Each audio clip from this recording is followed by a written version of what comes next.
विमान हादसे एक ऐसा विषय है जो सुनते ही दिल दहला देते हैं। जब एक विमान आसमान में होता है तो उसमें बैठे सभी यात्रियों की जिंदगी हवा में लटकी होती है। परंतु जब कोई दुर्घटना होती है और सैकड़ों लोग अपनी जान गंवा देते हैं, तब एक सवाल जरूर उठता है, क्यों? और अगर उस हादसे में सिर्फ एक मासूम बच्चा और भगवत गीता बच जाए तो ये केवल संयोग नहीं लगता, बल्कि किसी ईश्वरीय संकेत की तरह प्रतीत होता है।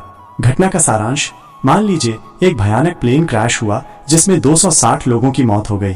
जलता हुआ मलबा, टूटे सपनों का अंबार और हर तरफ चीख पुकार। परंतु इसी विनाश के बीच बचा रहता है एक आदमी जो चमत्कारिक रूप से जिंदा है और उसके पास एकमात्र चीज बची हुई है, श्रीमद् भगवत गीता।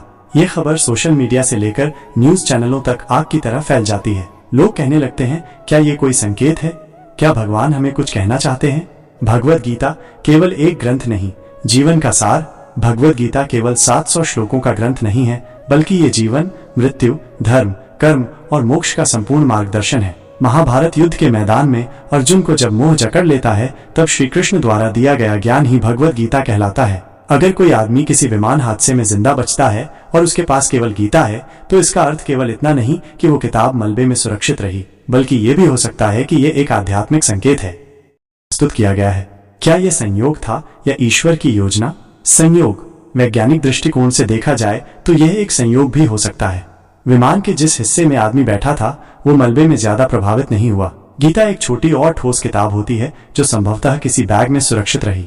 ईश्वर का संकेत, लेकिन धार्मिक और आध्यात्मिक दृष्टिकोण से देखा जाए तो ये कर्म और ईश्वर की लीला हो सकती है। हो सकता है ईश्वर हमें ये बताना चाह रहे हो कि जब सब कुछ नष्ट हो जाए तब भी जो बचती है वो है आत्मा, धर्म और सत्य। और गीता इन तीनों का प्रतीक है। जीवन और मृत्यु का रहस्य। 260 लोगों की मौत एक बहुत बड़ा सवाल खड़ा करती है। क्या यह उनका प्रारब्ध था? गीता कहती है, जातस्य ही ध्रुवो मृत्युर्ध्रुवम जन्म मृतस्य च। जो जन्मा है उसकी मृत्यु निश्चित है और जो मरा है उसका जन्म भी निश्चित है। इसका अर्थ यह है कि मृत्यु एक अंत नहीं, बल्कि एक नया आरंभ है। उस विमान में बैठे लोगों का जीवन यहाँ समाप्त हुआ, परंतु आत्मा अमर है। जीवन के गहन संदेश। ये घटना हमें जीवन के कई गहरे संदेश देती है। मृत्यु की अनिश्चितता। मृत्यु कभी भी आ सकती है, जीवन अनिश्चित है। ये हमें सिखाता है कि हमें हर पल सत्कर्म करना चाहिए, क्योंकि अगले पल का कोई भरोसा नहीं। आध्यात्मिक ज्ञान ही अंतिम सहारा।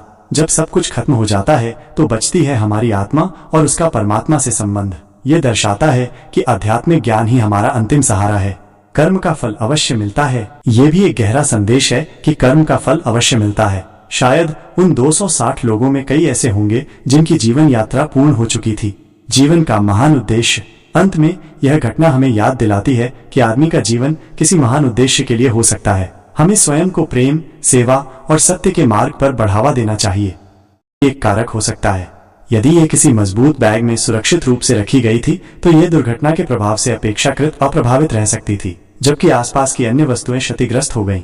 धार्मिक आध्यात्मिक दृष्टिकोण से ईश्वर का संकेत। धार्मिक और आध्यात्मिक दृष्टिकोण से इस घटना को कर्म और ईश्वर की लीला के रूप में देखा जा सकता है। कई लोग इसे एक गहरे अर्थ के साथ जोड़ते हैं, ये मानते हुए कि इसमें एक ईश्वरीय संकेत छिपा है। ये समझा? मीडिया में जब ऐसी खबरें आती हैं, 260 लोग मरे लेकिन एक आदमी और गीता बची, तो ये केवल सनसनी नहीं होती, ये एक चेतावनी, एक संदेश और एक दर्शन होता है। सोशल मीडिया पर लोग कहने लगते हैं, भगवान चाहते हैं कि हम फिर से धर्म के मार्ग पर चलें। शायद गीता फिर से लोगों के जीवन में प्रवेश करना चाहती है। ईश्वर का इशारा है कि हम भौतिकता से आध्यात्मिकता की ओर लौटें। निष्कर्ष, ये घटना हमें हिलाकर रख देती है और सोचने पर मजबूर करती है कि क्या हम जीवन को सही दिशा में ले जा रहे हैं? क्या हम अपने कर्म, अपने धर्म और अपने जीवन के उद्देश्य को समझते हैं?